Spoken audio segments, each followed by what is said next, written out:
Alors on est parti pour ces tout premiers tours de roue avec cette boîte et j'ai une grosse envie de bouger mon pied et ma main là, enfin mes doigts pour aller attraper le levier d'embrayage, mais on ne pourra pas. Waouh. C'est vrai que ça fait bizarre quand c'est pas toi qui décide du changement de vitesse. Alors là on est parti en automatique, c'est-à-dire que je suis en D, là on le voit sur l'écran. Si je mets mode et je passe en D+, là elle devrait être avec un mode automatique toujours, mais beaucoup plus dynamique, elle me laissait aller plus haut dans les tours. Alors en D+, elle descend assez rapidement, mais c'est vrai qu'en fait on sent les claquements et on sait juste pas quand est-ce qu'ils vont arriver, mais c'est assez naturel de première sensation. Ah ouais, il laisse quand même bien tirer les vitesses. Et en fait, c'est la seule chose qui, a priori, enfin pour le moment, est surprenante. On ne s'attend pas nécessairement au changement de vitesse, mais on sent par contre que c'est une véritable boîte manuelle, pas de surprise là-dessus. Donc, selon l'explication de hier, on va commencer ce tour avec des routes principales et routes de campagne, ce qui va nous permettre, pendant une quarantaine de kilomètres, de nous habituer à cette boîte. Et c'est vrai qu'en tout cas, en dynamique, à part ne pas bouger son doigt et son pied, il n'y a pas grand-chose à faire, tout se fait tout seul. La seule chose à laquelle, dont il faut se souvenir, et qui m'a, je ne savais pas comment ça allait être quand je suis monté dessus, c'est effectivement pour passer du neutre à la 1, il faut simplement appuyer une fois, et puis du coup la moto passe en 1. Alors la spécialité de l'étagement de cette boîte, c'est qu'on va de N 1, 2, 3, 4, 5, 6, et non pas 1, N 2, 3, 4, 5, 6, comme c'est sur toutes les autres motos. Donc le neutre se trouve en dessous de la première. Et puis la moto est capable de mettre le neutre toute seule. Donc elle va jamais caler, qu'on soit en automatique ou en manuel. La question que je me pose, c'est est-ce qu'en étant en manual transmission, si on s'arrête en étant en 3, est-ce qu'elle va descendre automatiquement en 1 ou en neutre ou pas? Ça, on pourra aussi tester tout à l'heure. Pour le moment, pas de grosse surprise. C'est une MT-09. C'est agréable, elle est bien équipée. Hein, elle a le Smart Key, donc chose qu'on ne retrouve normalement que sur la MT-09 SP, qu'on testera dans le prochain épisode sur la chaîne. Et puis, on voit sur le Komodo, ils ont vraiment tout mis. C'est-à-dire que là, c'est le modèle MT-09 YAMT. Ils veulent qu'on prononce YAMT dans toutes les langues, donc Y en anglais, et non pas YAMT. Ce que j'ai dû dire et ce que je vais peut-être encore dire dans l'épisode, mais voilà, c'est YAMT. Et du coup, comme ils ont mis cette boîte robotisée, ils ont mis le pack d'électronique, ou en tout cas d'options le plus complet. Donc effectivement, au niveau des Komodo, je vous ai dit, on a les palettes qui se trouvent là à l'avant et qui sont très facilement accessibles avec l'index, hein, si je fais ça. Et là, on peut l'utiliser en... Je reste sur la route, ce serait mieux. On peut l'utiliser en appuyant ici et le moins au pouce ici. Ou alors simplement revenir avec le doigt et remonter avec juste index en poussant et tirant. Donc on verra comment je m'habitue dans la journée, quelle est la façon qui va le plus me plaire. Et en fait, les deux modes qui sont automatiques, donc D et D+, le dynamique et le standard, D étant le standard et D+, étant le dynamique, on peut à tout moment reprendre la main avec l'étagement de la boîte de vitesse avec ça. Donc c'est pas que on va se retrouver avec un sous-régime et on va vouloir dépasser et la moto va pas vouloir. Si on est en automatique et que d'un coup on veut faire un dépassement et on a besoin de punch de la moto et qu'elle est montée trop haut, par exemple ça peut être le cas avec le mode D qui va avoir tendance à garder la moto sur un rapport plus haut et donc des tours minutes un petit peu plus bas, un régime moteur plus bas, et dans ce cas là on peut facilement descendre 2 rapports pour engager notre dépassement immédiatement sans avoir à attendre que la boîte comprenne qu'on a envie d'aller plus vite. Maintenant on verra, j'essaierai aussi de rouler un peu pépère et de mettre vraiment du gaz d'un coup, voir en combien de temps la boîte va redescendre de rapport. Je pense qu'en D ça va pas se passer un peu comme les automatiques, les voitures automatiques où elles vont rester sur le rapport et puis elles vont gentiment monter à la vitesse qu'on veut atteindre. Mais je pense qu'en D+, avec le mode dynamique, potentiellement ça va être un petit peu plus facile. Et puis après je vais aussi passer, donc là si je passe avec le sélecteur qui se trouve là, à l'index, on va passer, donc là j'ai les modes, on va la mettre en sport. Et là, je vais pouvoir jouer avec le doigt. Alors, je crois que je vais préférer le pouce et l'index, en fait. Et je vais rouler un peu en tenant ces rapports des doigts. Ouais, c'est assez naturel, en fait, de venir faire ça. Là, on va descendre parce qu'on va sortir. Et là, je vais la laisser, on va laisser comme ça en deux. Bon, de toute façon, là, pour une MT, c'est easy. Alors, c'est vrai que il faut faire attention à où on laisse traîner son pouce, j'ai l'impression. Parce que là, je l'ai effleuré en revenant du clignot au Komodo, enfin, à tenir la poignée normalement.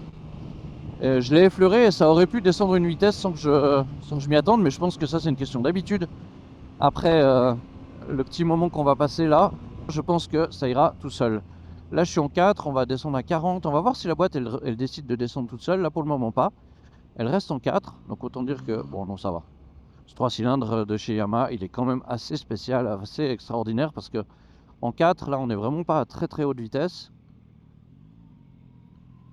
Mais c'est vrai que là, pour le moment, il bouge pas. Je suis un peu en sous-régime, donc je suis en mode manuel maintenant, hein. C'est pour ça qu'on voit, on voit le mode simplement sport à l'écran.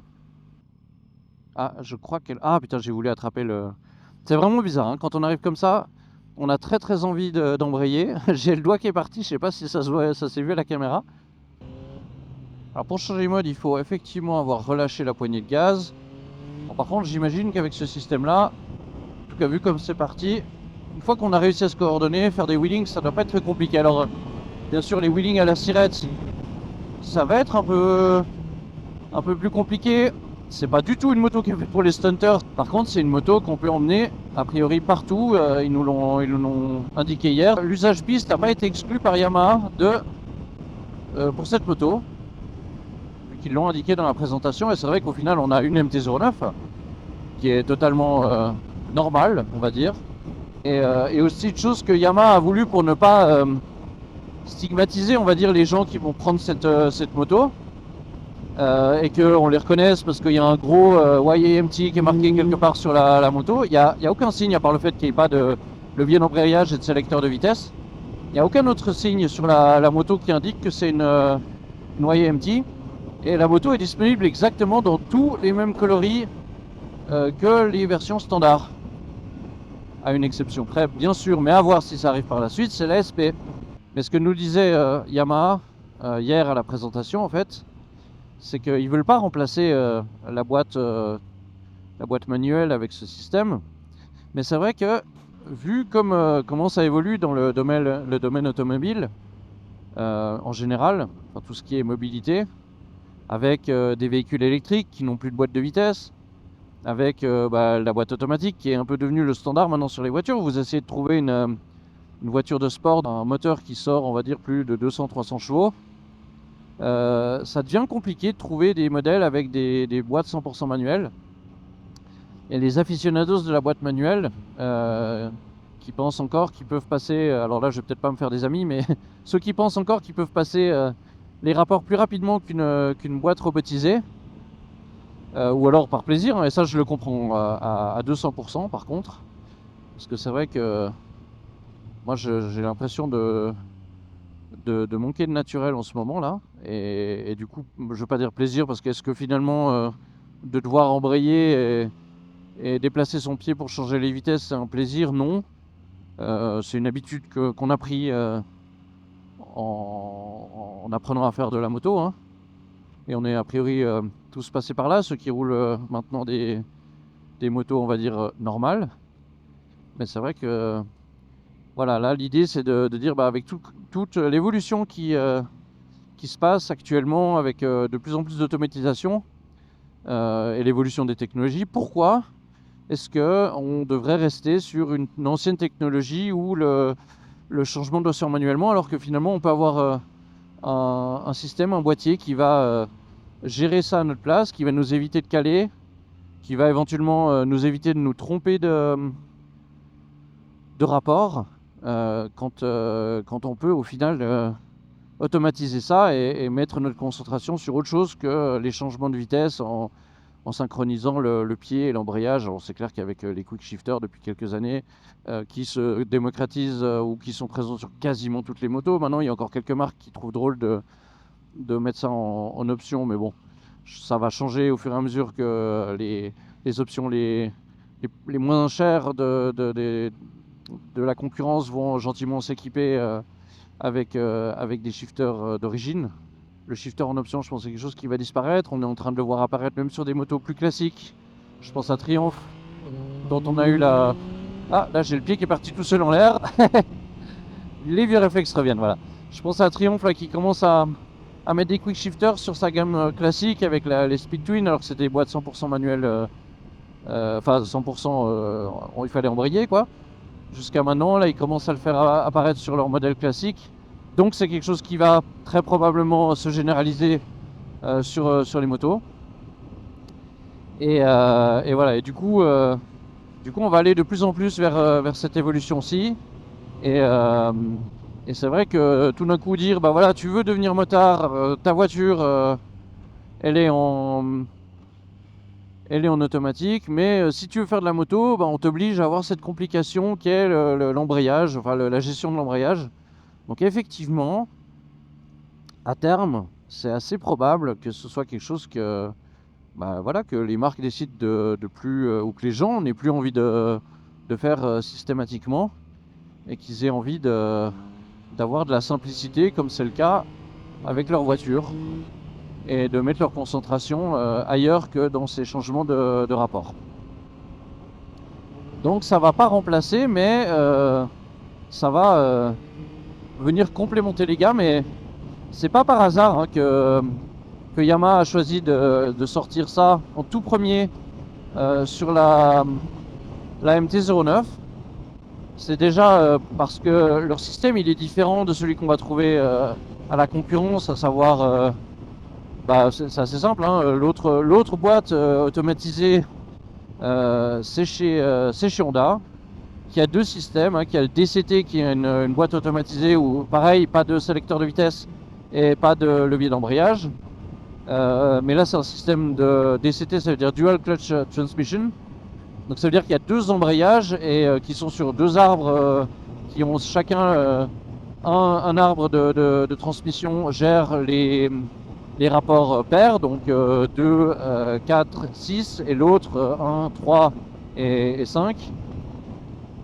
Et en fait les deux arbres de transmission vont travailler simultanément et la moto va pré-engager toujours le rapport qu'elle pense que vous allez utiliser en suivant. Donc si vous êtes en train d'accélérer et que vous êtes en 2, elle va pré-engager le troisième rapport, et puis au moment où vous allez devoir passer ou demander à passer, bah, le rapport sera déjà engagé, il n'y a plus qu'à embrayer l'arbre de transmission du rapport suivant. Et c'est comme ça que ça fonctionne. Donc là. Et la deuxième technologie, c'est le e-clutch. Alors je vous avoue, j'ai pas testé ni l'un ni l'autre. Quand on avait essayé l'Africa Twin, elle n'était pas avec le DCT. Et puis le e-clutch, en fait, vous avez c'est toujours vous qui faites les changements de vitesse au pied. Alors en tout cas, cette boîte, alors on le voit avec cette petite accélération. Heureusement que j'ai pas la vitesse. Ouais, on est à 130 là. Ça enlève en rien le dynamisme de cette moto. Et au contraire, les passages de vitesse se font encore plus rapidement. On n'a pas, il y a vraiment zéro. Enfin, le temps de coupure, je crois, il nous l'a annoncé, il est de 0,1 seconde. Donc c'est extrêmement court. C'est vrai que ça, pour le côté efficacité, c'est assez impressionnant. Mais voilà, donc du coup, effectivement, cette technologie qui est différente de ce qu'on va trouver chez Honda, parce qu'ici, en fait, on a exactement la même transmission qu'on va retrouver sur une MT-09 totalement standard, mais simplement l'ajout d'un boîtier de gestion et de deux petits moteurs qui vont en fait prendre une partie du travail à la place du pilote. Donc le pilote a un peu moins à faire. Et c'est le boîtier de gestion qui évite qu'on cale, qui va embrayer quand c'est nécessaire, débrayer quand c'est nécessaire plutôt, et embrayer quand il le faut. Alors j'avoue que pour le moment, sur des routes comme ça, je suis quand même plus à l'aise avec un changement au pied. Pour le moment, j'ai pas encore... Alors ça va, hein, mais c'est vrai que je dois un peu plus me concentrer dans l'immédiat. pour descendre, mais par contre c'est vrai que ça se fait de façon assez douce.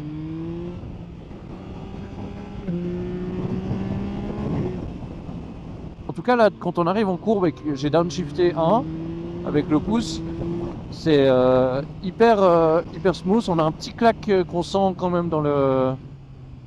Mais il n'y a aucun à-coup, donc ça déséquilibre absolument pas la trajectoire. Franchement, c'est pas mal. Même sur l'angle en freinant là.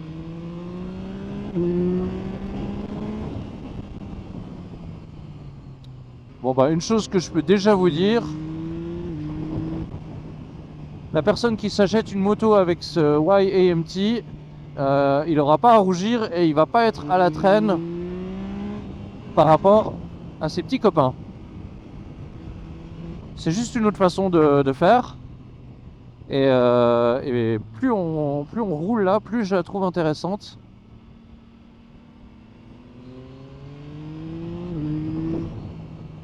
C'est vrai que quand on m'a annoncé, voilà, il y a une boîte semi-automatique qui apparaît chez Yamaha, je me suis dit, bof. Une boîte automatique sur une moto, c'est pas franchement le truc qui fait rêver les fous là, on est d'accord? Et d'ailleurs, je l'ai vu, hein, j'ai fait une petite story sur Instagram, je lui ai demandé, voilà, est-ce que pour vous c'est une révolution ou un sacrilège? Et en fait, on peut retrouver un pattern assez prévisible sur les réponses que j'ai reçues, c'est-à-dire que les gens qui sont, on va dire, des passionnés, qui font un peu de circuit, voilà, les gens qui sont très attachés à leur moto, les vrais passionnés, on va dire, eux étaient plus en train de me dire, bah, c'est un peu sacrilège quand même. Puis j'avais des gens, des motards peut-être plus jeunes, où j'en ai eu un qui est un ami qui est Elwan, si tu regardes cet épisode, petite dédicace. Et du coup, Elwan me disait, bah, lui qui fait pas encore de moto, qui a pas encore passé son permis, il trouve ça fou et ça l'intéresse. Et je pense que, et lui, il est vraiment dans le milieu de la voiture. Et je pense qu'en fait, quand on réfléchit comme ça, quelqu'un qui un nouveau motard, enfin un futur motard, il n'a pas forcément besoin qu'on lui impose une boîte où il va devoir apprendre à cirer son embrayage, à embrayer et débrayer avec un levier. Donc voilà, dans ce cas-là, c'est intéressant. Une autre personne, Florian, petite dédicace à toi aussi, me disait ça doit être bien pour des trajets utilitaires, de la ville, des choses comme ça. Et en vrai, bah, plus on roule là, plus je me rends compte que pour des trajets utilitaires et ville, la partie boîte automatique, elle est super. Mais Yamaha a développé cette boîte, pas pour sa partie automatique, en tout cas pas en priorité. Ils nous l'ont bien expliqué. Eux, l'intérêt de cette boîte semi-automatique, c'est bel et bien son utilisation manuelle. Donc c'est juste de simplifier le passage des vitesses avec un système qui se fait au pouce. Et effectivement, la réaction est beaucoup plus rapide parce que le trajet, par exemple, entre le cerveau, la décision qu'on prend et le pouce, elle est plus courte que entre le cerveau et le pied. Donc on peut agir plus rapidement. Alors le downshift comme ça, il est ultra doux quand on entre en courbe, et c'est vraiment agréable. Et là vraiment je commence à me faire à... Là j'ai descendu le rapport, c'est tout doux, ça ramène vraiment la moto dans sa plage de... Je suis en deux là, dans sa plage où elle est vraiment hyper rageuse.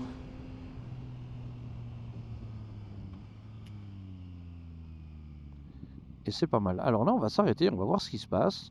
Hop là, donc là, je touche rien, j'ai pas d'embrayage. Je m'arrête. Et je pense que si je mets... Ah ouais, voilà. Effectivement, je peux décider de mettre le neutre en descendant, en appuyant sur le bouton moins. Par contre, la moto reste en premier rapport. Elle débraye toute seule. En vrai, c'est vachement bien. Alors je dis pas que j'aimerais avoir... Enfin je sais pas. Est-ce que si on me donnait la possibilité de prendre... de mettre ça sur mes motos actuelles et de faire le changement, est-ce que je l'aimerais? Pas forcément, parce que je vois pas l'intérêt en tout cas de transformer une moto manuelle à laquelle je suis très habitué.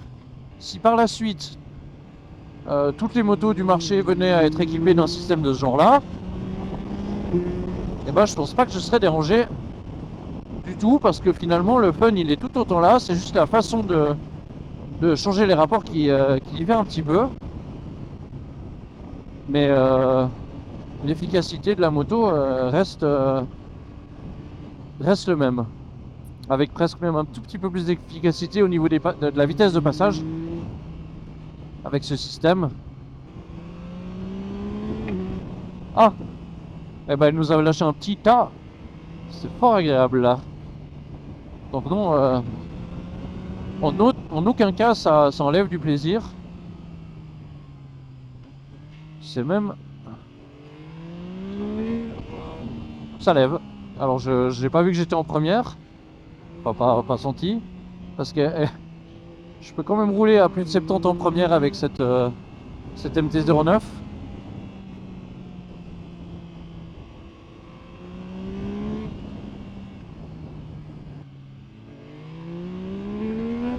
Ouais. On sent qu'elle veut lever la même chose qu'une MT-09 toute classique, donc pas de doute de ce côté-là. Oh, le petit bruit quand on est haut dans les tours là, c'est incroyable. La vitesse de passage du shifter, c'est une MT-09, on lui a rien enlevé à son caractère et la route elle est incroyable. Ah, les petits claquements sur le passage des vitesses, enfin, au niveau du pot, hein, je parle. C'est vraiment cool. Et puis on a bien sûr, comme sur la MT-09 de base, les grilles qui se trouvent sur le réservoir là. Là, j'avais la route qui était plus au sol. Je disais, on a ces grilles qui permettent de faire remonter le son de la boîte à air. Et qui donne un son assez sympa. En tout cas en direction du pilote. Et ah oui, alors là par contre j'ai fait une connerie. Hop là. C'est que mauvais réflexe, j'ai appuyé dans le mauvais sens et j'ai shifté un vers le haut. Ça c'est le manque d'habitude encore, hein. Et du coup je me suis retrouvé avec un sous-régime en entrée de courbe et donc plus de frein moteur, et donc voilà. Mais rien de grave, j'ai senti l'ABS se déclencher très légèrement parce que j'ai quand même freiné un peu fort. Mais ça m'a pas empêché de prendre mon virage, même si ça devait pas être très joli vu de derrière. Voilà, mais il faut que je me concentre un peu plus sur ces palettes.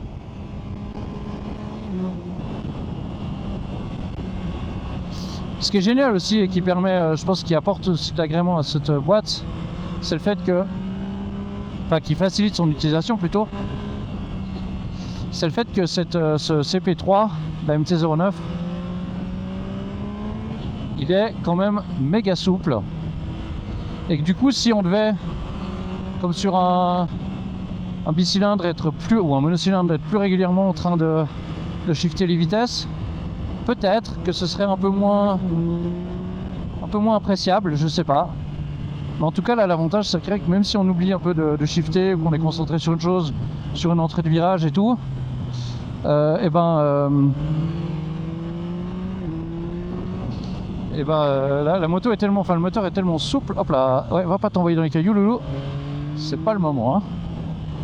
C'est bien de se concentrer sur la route quand même. Alors pour le moment j'ai roulé, à part le tout petit bout de départ où j'étais en D, ensuite en D+, je n'ai roulé que en manuel. Et il y a un moment, il va falloir que je teste aussi l'automatique, voir si cet automatique il est sympa aussi en mode sportif. Alors pour le moment, j'ai quand même, alors je sais pas, parce qu'en fait je réfléchis, j'arrive à fond dans les virages comme ça, j'ai l'impression qu'il me manque une action, que je suis pas forcément à l'aise avec ce bouton, mais je pense que c'est plus mentalement, je me prépare à bouger les doigts. Et du coup, c'est vrai que je vais peut-être m'habituer maintenant à plus travailler avec le pouce, mais seulement avec l'index, en tirant ou en poussant. Et en vrai, ça va beaucoup plus vite et on a moins besoin de lâcher ou de bouger sa main autour de la poignée gauche. Et c'est pas mal. Là, c'est une habitude à prendre et je pense que en roulage plus calme, le fait de travailler avec le pouce, c'est bien. Mais si on veut être efficace, par exemple, si on va sur piste, le doigt de juste pousser un petit coup là, à la gâchette comme ça. Là, je vais monter une vitesse, descendre une vitesse. Et l'avantage, c'est que ça se fait aussi avec les gaz. Hein. Pas besoin de couper les gaz pour le faire. Ah, ce petit bruit, je sais pas si ça s'entend. Ça s'entend avec le micro qui est dans le casque, mais le bruit de quand on shift, il est vraiment assez sympa. Et ah bah on a perdu tout le monde derrière. Enfin, je sais pas s'il y a du monde encore derrière moi, mais là il n'y a plus personne, ça c'est sûr.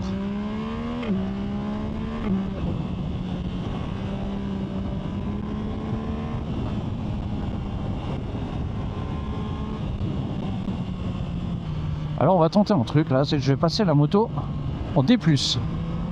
Voir ce qu'elle nous dit. Est-ce qu'on peut laisser là? Oula, ouais, non. Non, là elle est en 3. Ouh non.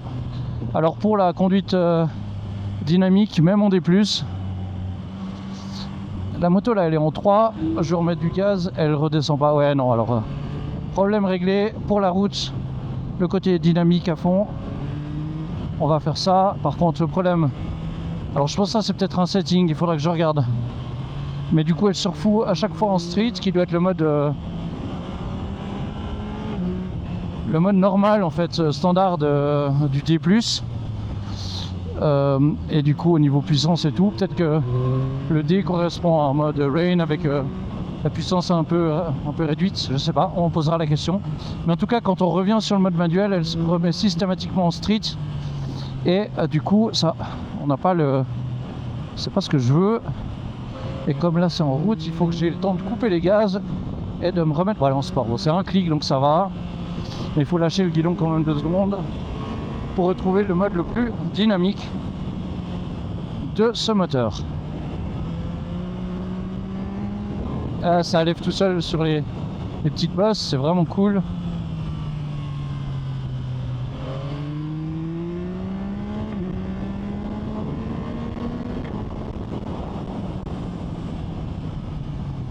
Oula, là j'ai eu pas mal d'ABS. Je pense qu'il est un petit peu sensible, hein, parce que la route elle est sèche, commence à faire tiède. Là je pense que les pneus sont chauds. Donc j'imagine que l'ABS est peut-être un peu trop sensible par rapport à ce que j'aime moi ou à ma façon de freiner. Et je suis pas hyper fan d'avoir un ABS aussi intrusif que ça. Alors je regarderai un peu plus tard si c'est réglable indépendamment du... enfin c'est paramétrable par mode. Peut-être dans les modes custom, à voir, je sais pas, j'ai pas eu le temps de m'y attarder pour le moment.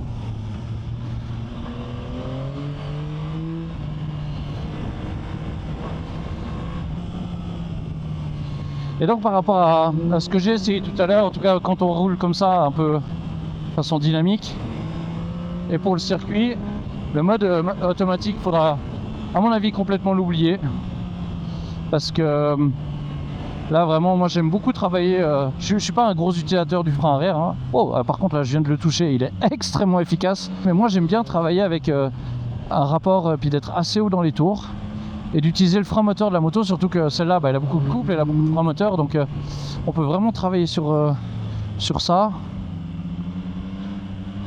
pour utiliser cette moto.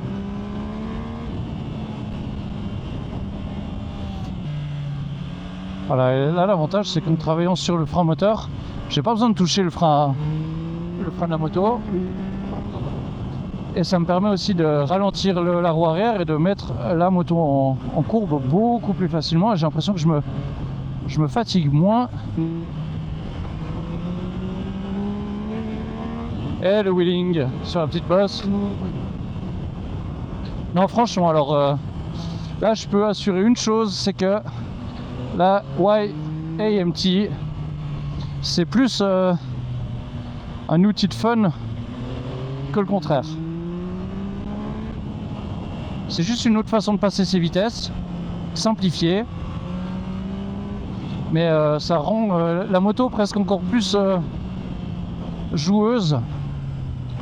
Bon, en tout cas, comme me disait Wouter tout à l'heure, ça devient presque comme une Xbox.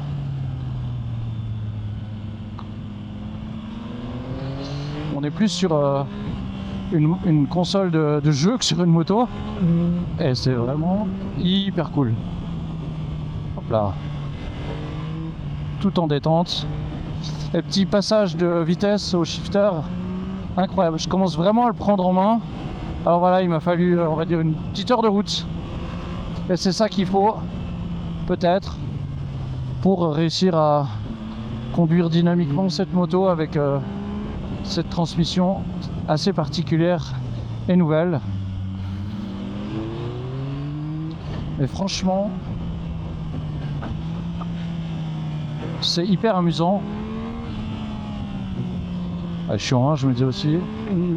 Ça, c'est de nouveau avantage de ce CP3. La souplesse, le couple, le côté rageur. Pas forcément autant d'à-coups que sur un bicylindre. Et du coup, cette transmission, elle ajoute encore à ça, au côté souple et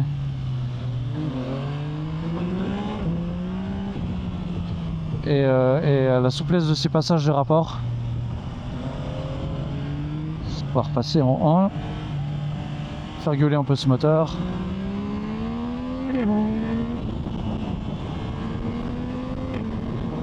Alors j'espère que vous les entendez là, les passages. Voilà, petite bosse avant le virage, on descend le rapport, ça passe. On le vend. Mais je kiffe cette bécane. Hop là, c'est pas ça que je voulais faire. Voilà, comme quoi il y a toujours des moments où le klaxon est plus proche du doigt, ou le doigt est plus proche du klaxon que des sélecteurs. En tout cas, bon feedback de la part des suspensions et des pneus.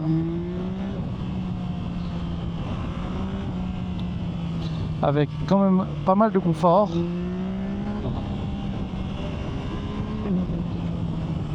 Voilà.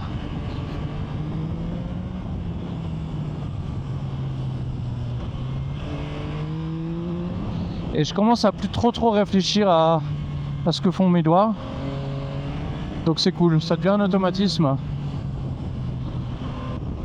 En tout cas, super expérience. Les routes, elles sont incroyables. La moto, elle est toujours aussi cool. Et c'est, à mon avis, une vraie réussite pour Yamaha, cette YAMT. Vraiment, je m'attendais pas à ça. Je m'attendais à un truc un peu papy. Et au final, je croche à fond. Et puis, ceux qui auront envie de choisir cette option-là, faudra pas se moquer d'eux parce que c'est une une technologie qui est vraiment bien. Et au final, c'est juste une façon un petit peu différente de consommer la moto. Et ceux à qui ça conviendra mieux, et ben tant mieux pour eux.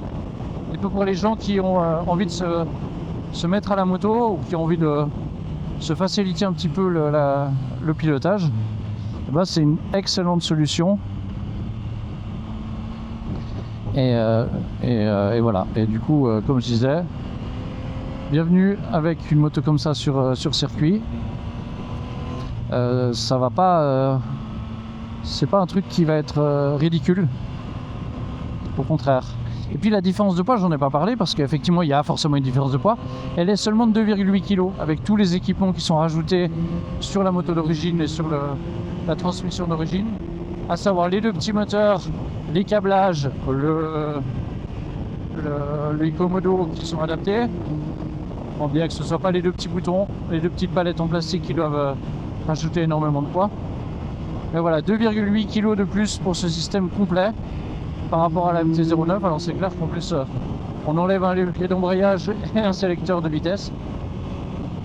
Mais voilà, on n'a pas une grosse prise de masse pour le système. C'est pas une boîte avec un double embrayage où on a vraiment beaucoup de pièces en plus. Là, c'est deux moteurs, un boîtier de gestion qui se trouve sous la selle, quelques câbles, des palettes, et on est parti. Donc ça va aussi rendre l'option très facile à intégrer sur les modèles de la gamme. Et je pense que ça c'est aussi le point positif parce que finalement ça va pas demander énormément d'efforts à Yamaha d'adapter de nouveaux modèles avec sa YAMT. Ah bah là j'ai shifté dans le mauvais sens, voilà. Je disais pas beaucoup d'efforts de la part de Yamaha pour rajouter ce système sur tous les futurs modèles et proposer à chaque fois sur ces modèles l'option à choix. Et puis bah, ceux qui voudront une boîte 100% manuelle, ils pourront toujours l'avoir. Et là, je me suis pris un énorme papillon dans la gueule, je vois plus rien.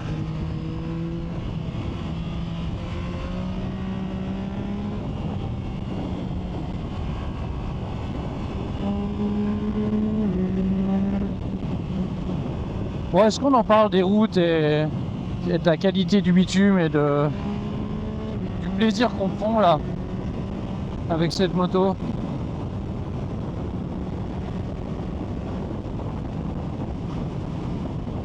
Et la position sur cette moto, elle est vraiment pas fatigante. Je suis super à l'aise.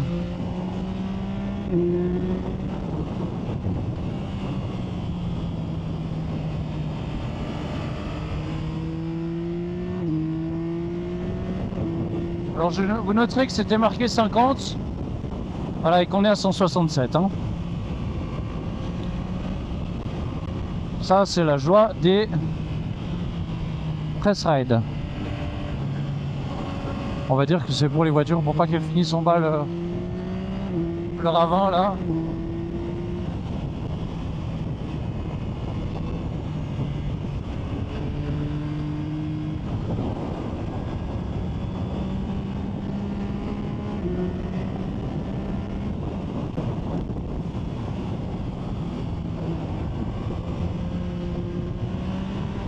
Je crois que j'ai enfin trouvé ma position de main et effectivement je serre avec 3 doigts et je garde 2 doigts là prêts à intervenir sur les commodos. C'est vraiment une habitude à prendre. Mais une fois qu'on y est, c'est assez... Alors voilà, bah, j'ai eu le cas. Je me posais la question, là j'ai failli me planter, mais du coup elle m'a retenu, enfin planter, on s'entend. C'est que j'étais en 3, j'arrivais en zone orange, rouge, donc je voulais shifter up et j'ai appuyé sur le bouton du bas et la moto refuse le changement de vitesse. Donc ça c'est pas mal. Élément de sécurité. Et puis une autre petite chose, alors c'est pas très visible et je pense que quand on est en train de rouler, on n'a pas nécessairement le temps de regarder ça sur l'écran. On va s'arrêter là visiblement. Mais du coup, on a un petit indicateur qui se trouve à gauche de l'écran, là, juste ici, et qui dit up, down. Hein. Donc on a MT avec, quand on a les deux flèches vertes, ça indique qu'on est sur un bon rapport. Et puis quand il nous conseille d'aller vers le haut, la flèche du haut devient verte, celle du bas se grise. Et là, il me conseille de venir en neutre. Donc je tiens la poignée, je descends, on passe en neutre et on peut couper la moto. Je peux aussi bien sûr couper la moto en première, mais dans le cas où je mets par contre la béquille, la moto va caler, par sécurité. Voilà, petite pause et on se retrouve après. Oh, ce que c'était sale. De quoi? Ce qu'on a fait là. Moi j'ai bien aimé quand, tu sais, un petit moment. Alors, comme vous pouvez le constater, c'est marqué 50 et on est à 167. Oh, c'était sale. Ah putain, regarde les pneus. Regarde les pneus, c'était sale. Cigarette, one cigarette.